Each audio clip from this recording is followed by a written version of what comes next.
I'm as much as possible leeward to the wind, and what I've done is I've kind of hidden myself in this children's swimming pool area on the Norwegian cruiser that we're on. The Spirit has these cool rocks and slides going down, and I'm kind of hiding here from the wind. The wind is to my back, and this fake rock is sheltering me.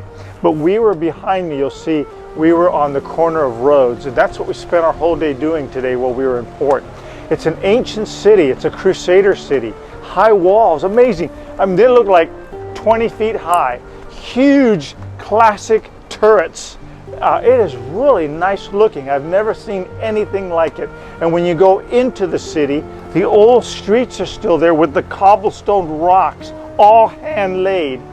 Beautiful. Of course, there's vendor shops there, and fun little shopping time. Marilyn and I had an opportunity to have a little Greek bakery and coffee. It was very relaxing. One of my most favorite days that I've had so far since we've been on tour. Marilyn agrees. But I want to tell you about this fortification. The Crusaders really lived and housed themselves there from about 1350 to 1550. And their primary job was to protect the Aegean Sea from Islamic hordes coming in on their ships, finding landfalls, and then dominating and taking over Western Europe for Islam. And so it was truly a battle between Christianity and Islam. And the Pope, various popes, felt that they could put knights out here. And so there's a whole heritage just for these knights. These knights were exemplary in character. They were faithful, true, warriors, honest.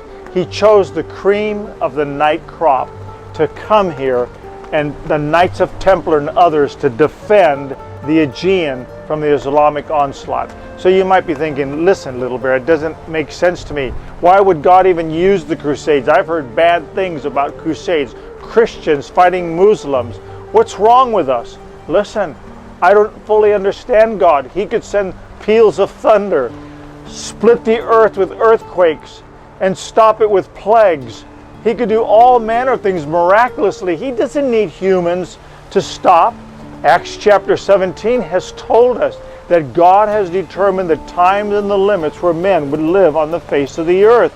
It's a God thing that He has determined those places. It's not random and accidental and we just so happen to win battles.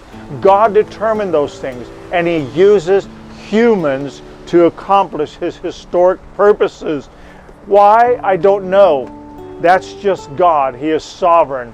He used Nebuchadnezzar, a pagan king, until his major conversion, to take Israel from the Jews and swallow it up. He's used Alexander the Great. He's used Cyrus the Persian. He's done all kinds of things historically through people.